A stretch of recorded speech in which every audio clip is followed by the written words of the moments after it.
आपको तो उस लड़की के मरने का भी कोई फर्क नहीं पड़ता। नहीं, लड़की मेरी क्या लगती है, मरती तो मरे, मैंने उसका क्या बिगाड़ा है, या मैंने उससे क्या, मुझे क्या फायदा? वही हम कह रहे मेरा थे। क्या रिश्ता? मैंने अमेरिका में सीखा है क्रिमिनोलॉजी कैसे होती है, मैं वहां रहा हूं, मेरी आज की प्रैक्टिस नहीं है, मेरी बहुत पुरानी प्रैक्टिस है। इंडिया का कोई भी वकील ऐसा नहीं होगा जिसने अमेरिका में क्रिमिनोलॉजी सीखी होगी। इन्वेस्टिगेशन मैं खुद करता हूं अपने मैटर की। वो लड़का गलत बोल रहे हैं, उस लड़के ने मार दिया। अभी तक ये सिद्ध नहीं हुआ कि इस लड़के ने ही लड़की को मारा है, ध्यान रखिए प्लीज। किसने मारा? आपने मारा? नहीं, मैंने नहीं मारा। उस नार्को टेस्ट कर रहे हैं ना, ये भी उसका राइट है। नार्को टेस्ट में भी सच्चाई पता चला। ये जितने वकील है जो एडवाइजर है वो कह रहे हैं नार्को टेस्ट कर लो। क्यों नहीं कर ले? टेस्ट कर, ट्रायल कोर्ट में पानी की तरह बह जाएंगे। मैं ऐसा बहाऊंगा, ऐसी धज्जियां उड़ाऊंगा इन सब की कि भौचक के रह जाएंगे पुलिस वाले भी और सारे पूरी दुनिया। दोस्तों, श्रद्धा वाकर केस में तमाम कोशिश कर रही है पुलिस पुख्ता सबूतों को हासिल करने की। सबूत नहीं आ रहे, पॉलीग्राफी, नार्को टेस्ट किया जा रहा है, लेकिन जो सबूत है और सबसे मजबूत सबूत है वो है 2020 का श्रद्धा का खुद का लिखा हुआ वो लेटर, जिसमें उसने पुलिस को लिखा था कि आफताब लगातार उसको पीटता है, काटकर मारकर फेंकने की धमकी देता है, मुझे इससे जान का खतरा है, अगर मुझे कुछ होता है तो यही उसका जिम्मेदार होगा, मैं इसके साथ रहना नहीं चाहती। इसके माँ बाप को भी सब कुछ पता है। और करीब 2 साल बाद यही हुआ जो आशंका उस लड़की ने अपने लेटर में लिखी थी। आफताब ने उस लड़की को काटकर फेंक दिया, खत्म कर दिया। ये लेटर अपने आप में सबसे मजबूत सबूत होने जा रहा है। तमाम विशेषज्ञ इस बात पर एक मत है कि ये लेटर अकाट्य तथ्य है, मरने से पहले का जो बयान इसको समझा जाएगा, और ये लेटर ही सफिशिएंट है इस लड़की को न्याय दिलाने के लिए और आफताब को उसके किए की सजा दिलाने के लिए। फांसी हो, उम्र कैद हो या कुछ भी हो, लेकिन सबूत अकाट्य है। एमएल शर्मा है जो लगातार इस लड़के के पक्ष में अपना तर्क वितर्क कुतर्क रख रहे थे। कई लोग कह रहे थे कि अब एमएल शर्मा से पूछा जाना चाहिए, इसलिए मैं एमएल शर्मा से सीधा पूछूंगा कि ये जो सबूत आया है यही अपने आप में सफिशिएंट है इस लड़के को इसके किए की सजा दिलाने के लिए। वकील साहब, लेटर देखा आपने? हाँ, लेटर के बारे में मैंने सुना, न्यूज में पढ़ा भी है। सारे टीवी मीडिया ने इस लेटर को बहुत बुरी तरह से डिस्क्लोज किया है। बुरी तरह से? अरे यार इसको इस तरह से डिस्क्लोज किया है जैसे बहुत बड़ा बदमाश हाथ में आ गया, इसके बेस पे सजा हो जाएगी। और करीब करीब जितने भी वकील हैं दूसरे सारे लोगों ने कहा भाई इसके बेस पे तो इसको सजा होगी ही होगी। मेरा कहना लीगली प्रिंसिपल के हिसाब से और मेरे अपने दिमाग के हिसाब से इस लेटर को किसी भी कीमत पर डाइंग डिक्लेरेशन नहीं माना जा सकता। अगर डाइंग डिक्लेरेशन नहीं माना जा सकता तो इस लेटर की कोई भी मूल्य नहीं है। आफताब को अगर मैं खड़ा होता हूं ट्रायल के अंदर, कोई भी सजा इस लेटर की वजह से नहीं होने दूंगा। डाइंग डिक्लेरेशन क्यों नहीं माना जाता? जब 2 साल पहले उसने कह दिया कि मुझे अगर कुछ होता है तो ये जिम्मेदार है, मुझे ये पीटता है, काटकर फेंक देने की धमकी देता है। आप समझिए, लाइक डिक्लेरेशन नहीं मानिए आप, लेकिन ये लेटर अपने आप में ये बताने के लिए सफिशिएंट एविडेंस है कि लड़का लगातार उस लड़की को मानसिक रूप से टॉर्चर करता था, पीटता था, और वो लड़की ने कहा था कि मैं इसके साथ रहना नहीं चाहती, लेकिन ये लगातार मुझे ब्लैकमेल करता है, मुझे पुलिस तक आने में भी डर लगता है। ये अपने आप में सब कुछ इस व्यक्ति की मानसिकता को खोल के रख देता है कि किस तरह से इस लड़की का ये शोषण कर रहा था और वो लड़की कितनी डरी थी। जब मैं खड़ा होऊंगा तो इस लेटर को किस तरह से लिया जाता है? आप खड़े होंगे या लेटे होंगे, विषय वो नहीं है। मुझे ये बताइए कि ये सब ये सबूत नहीं है। कैसे नहीं है? बिल्कुल सबूत नहीं है। ये प्रिवी काउंसिल की रूलिंग है। According to my mind, according to way of my cross examination, मैं इस्टेब्लिश कर दूंगा कि इस लेटर को। कौन सी रूलिंग है? कौन सी रूलिंग बताइए? प्रिवी काउंसिल की रूलिंग है। कौन सी रूलिंग है ये मैं तुम्हारे वकीलों को बताने के लिए यहां नहीं बैठा हूं। ये मेरा स्किल है, मेरा माइंड है, मेरी वर्किंग है। इट इज अप टू मी।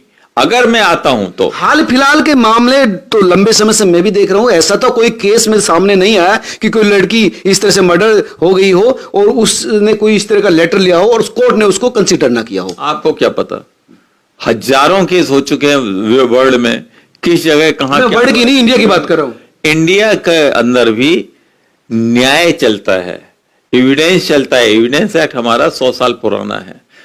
जो प्रिवी काउंसिल में हुआ है, जो अमेरिका में जो रूलिंग चलती है, लॉ चलता है, ये सारे लॉ, क्रिमिनल लॉ, आप अमेरिका का रूल यहाँ इंडिया में चलाएंगे? क्रिमिनल लॉ वहां का यहाँ भी चलेगा। Criminal law, criminology is the same one. Criminology is not different in the whole world, everywhere is the same. और भैया मुझे ये बताइए, यहाँ की, मुझे आप उस रूलिंग को बताइए। सुप्रीम कोर्ट भी बाहर के रूलिंगों को एडमिट करती है, एक्सेप्ट करती है क्रिमिनोलॉजी के हिसाब से, और उसके हिसाब से जजमेंट देती है। अगर ये है तो जो लॉ, जो रूलिंग मेरे पास है, उसके हिसाब से इस लेटर की कोई वैल्यू नहीं। कौन सी रूलिंग है आपके पास? ये मैं नहीं बताऊंगा। मैं क्यों बताऊं? मैं तो आपके तर्क हम स्वीकार नहीं मत करेंगे। करो स्वीकार, मैं तो साफ कह रहा हूं, मैं अपना कंसर्न कह रहा हूं, मैं ये नहीं कह रहा आप मेरे तर्क को स्वीकार करो।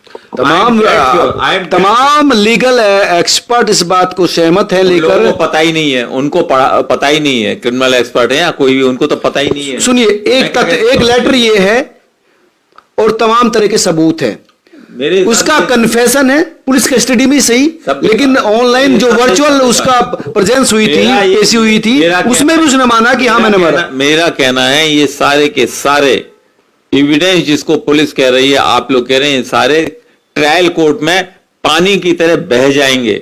मैं ऐसा बहाऊंगा, ऐसी धज्जियां उड़ाऊंगा इन सब की कि भौचक के रह जाएंगे पुलिस वाले भी और सारे पूरी दुनिया। हर वक्त हर किसी भी तरह से सजा दिला देंगे किसी को। तरह इस लड़के ने उस लड़की का कत्ल कर दिया, वो लड़की जो इसके भरोसे पर आई थी, आप कह रहे किसी को भी आपके सामने कत्ल किया है, आपके सामने कत्ल किया, उस लड़के ने स्वीकार किया है। उस लड़के क्यों नहीं कर ले? नहीं, आप जैसा सातिर वकील होना चाहिए था, ताकि सच्चाई छुपी रहे। सच्चाई क्या होती है आपको क्या पता?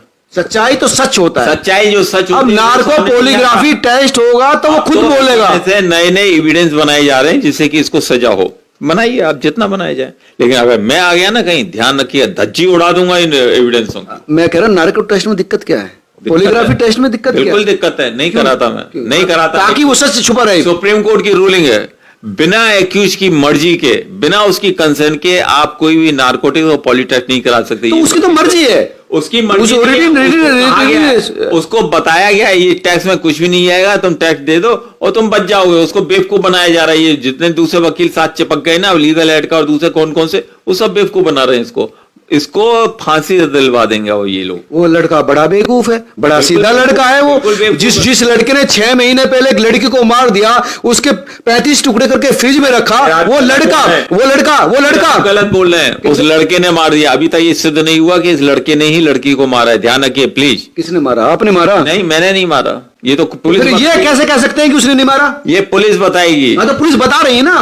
पुलिस नहीं बता रही, ये ट्रायल में प्रूव करना पड़ेगा और मैं धज्जियां उड़ा दूंगा इनके एविडेंस के ट्रायल के। अरे पहले बात तो सुन लीजिए, धज्जी उड़ाने से पहले अपना तर्क तो उत्तर तो दिए। मैं आपको क्यों बताऊं? वो लड़का उसके खिलाफ जो एविडेंस है, वो लड़के खिलाफ में जितने आज तक एविडेंस है, इन एविडेंस की मेरे हिसाब से कोई लीगल वैल्यू नहीं है। आप वहां चांद पर रहते हैं वकील साहब, धरती पर रहते हैं ना, भारतीय कानून मानते हैं ना। मैं 3rd फ्लोर में रहता हूं, मैं वर्ल्ड का कानून मानता हूं, लॉ मानता हूं, लॉ के अंदर जो क्रिमिनोलॉजी है उसको मानता हूं।